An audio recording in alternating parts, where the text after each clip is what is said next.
Welcome to the audio version of this post. The Black Urbanist started to die when my dad did. And the subtitle of this post is Since I Lived On, I Had to Start Defying Gentrification. I'm Kristen Jeffers, and I have my MPA designation behind my name to represent for all my fellow Masters of Public Affairs there. But anyway, you're here for the post. The opening image is a photograph of my desk. There's probably the last known image that I have of my dad from 2023. He's sitting at the counter of the Waffle House in Greensboro on Randleman Road that he was a regular at for many years. I was often accompanying him there. He's wearing a Guilford County Schools hat. He's wearing a Tiger t-shirt.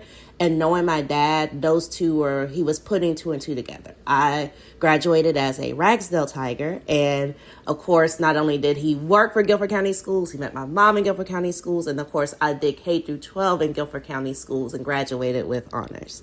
Next to it, in addition to my oatmeal bowl from this particular morning that I took this. And actually, I took this photograph the morning before I went to now my new home church, Riverside Baptist in DC's Ancestor Sunday. Yes, we are that kind of church where we have an ancestor table and we still talk about Christianity and a little bit of other things. And speaking of those other things, I did a spread from the wonderful African Goddess Rising deck by Abiola Abrams. This deck is, if you're a queer femme, this is a gender inclusive deck, or if you still honor some form of your femininity. Now, there are also decks out here that are really good for trans masculine folks, but if you're a trans feminine, or if you're in my case, you're assigned feminist birth, but you're a little bit to the extra, a little bit to the plus, whatever, however you see that, this is a wonderful deck to get. Anyway, back to this image description. So I did a Council of Elders spread. I pulled, and this is in the order that you would read the spread, Oshun, Albalnimba, Iset, Monkombu, and Lala. Oshun in this deck represents fearless love. Albalnimbo represents harvest in this deck. Iset represents surrender. Mgbungus represents soul and forgiveness. And Allah represents grief. The grief card sits in the middle. The Council of Elders spread is like a cross shape.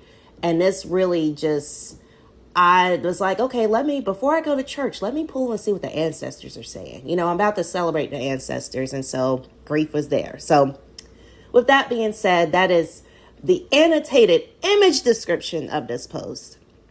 Now, let me get to your full copy as it's written. I'm going to do my best to do this as written. This is probably why I don't record these posts, but thanks for being here. And thanks for still being here 3 minutes in with the extra context. And yeah, if you stick around, I'll have a little bit more context as to why this got written.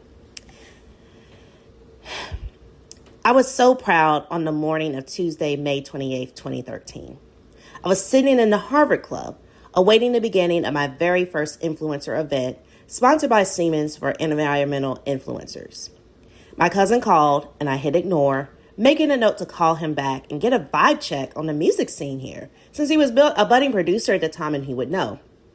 Then his parents called, and one of my dad's neighbors called. When the neighbor called, she told me dad was murdered, actually. My aunt and uncle confirmed the news. The crimson red of those walls closed in on me rapidly, and I was never the same again. Fast forward to May 25th of 2020. We all have restrictions on how much we can go outside because the air is poisonous in a way that can't be controlled. And then in the midst of all of that, somehow a man was outside on a block in Minnesota that I had come to love when I was representing what I thought was just my race in an urban planning room just 6 years earlier. Instead of COVID killing him, the cops did. I am feeling even more grateful that despite how tragic my dad left this earth, at least we know it was a person who did it, not the air. And certainly not the cops, who, at least in Greensboro, were doing their best not to live up to the stereotype in the system, at least when it came to taking care of my dad, despite the many times 911 was called to his home in those 3 years. And for context here, the 3 years is between him having a very serious wreck from dealing with some of the troubles that he started to encounter in our home neighborhood. So that's some context that did not make it into the original post. So as we carry on. But something else died that week in 2020. It was similar to the thing that died besides my dad in 2013. What died was just being a Black urbanist. What came alive was the notion that being queer, neurodivergent, radical, feminist, and unapologetically Southern didn't need to hide.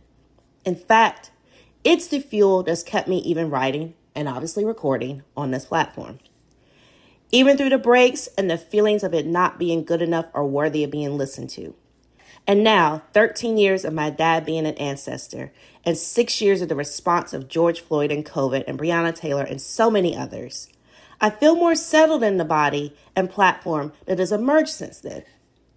Radical doesn't scare me like it used to. Being rejected doesn't either. Being multifaceted and realizing it's okay to have this space as a hobby and to not know all the answers is also easier.